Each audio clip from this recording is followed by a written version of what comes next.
because mental Welcome health back to The is Source. important. Some good news earlier this week from Premier Doug Ford. Almost $177 million in new funding for mental health and addiction services. Joining us now, we have Stacy Terry from the Niagara Suicide Prevention Coalition. She's the Executive Director of the Niagara Distress Center. Welcome, Stacy. How did you receive that news today? Is that positive from your viewpoint?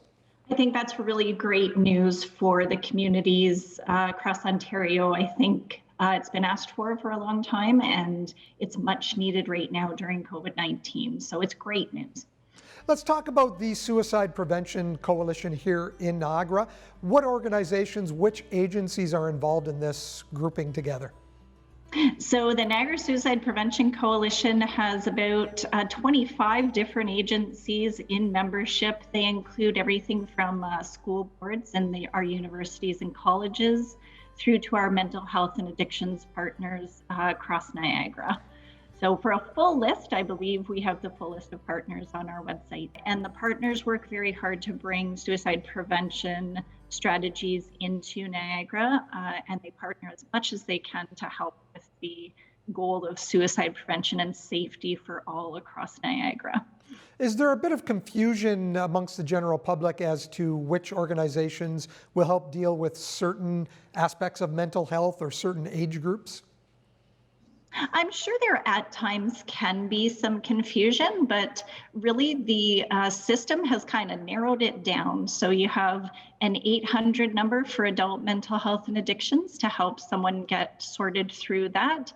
And there's also Contact Niagara for children and youth. The 800 number for adults is the Mental Health and Addictions Access Line. So we leave it up to those individuals to help sort that out for the mental health and addictions services.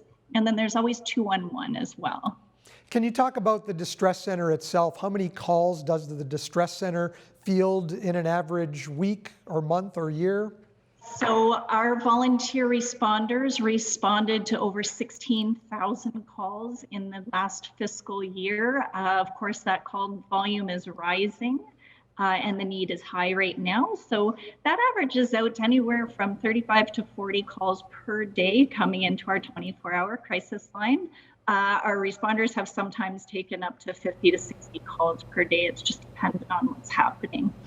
Stacy, we've seen a change in the way the media deals with suicides. For years and years, we never published that someone committed suicide. We never announced it, but it seems to be that we're now trying to bring more awareness to it, and we actually talk a little bit more about it. Would you say that is a fair assessment? Yeah, I think we're talking about it in a safer way now, which is what we want to do. We need to talk about people dying by suicide and that it is a national problem and issue, and we need to bring light to it. And death by suicide is certainly something that we have to know about. But what we need to know more about is how do we safely encourage individuals to reach out and help seek before it gets to the point of harm or death. How bad is the problem in Niagara when you compare Niagara to other areas of similar size? So the statistics that are out there right now are about 1 in every 8 days dies by suicide in Niagara. We're not far off from other areas, and of course remote areas are in a much more challenged position in regards to death by suicide. We'd love to see it be 0%, right? Zero suicide. Has there been an increase in suicide under the pandemic? There's a notable increase in terms of people reaching out for help and being at risk for suicide. There's certainly a bit of a jump up in the summer months, probably when the pandemic was at its height. And we notice now that things are sort of continuing on the usual trend, but still it's definitely heightened anxieties and heightened loneliness and isolation, which really leads to the bigger crises. Stacy, thank you for joining us today. We appreciate you talking about these issues. Yes, thank you for having us out. And you take good care.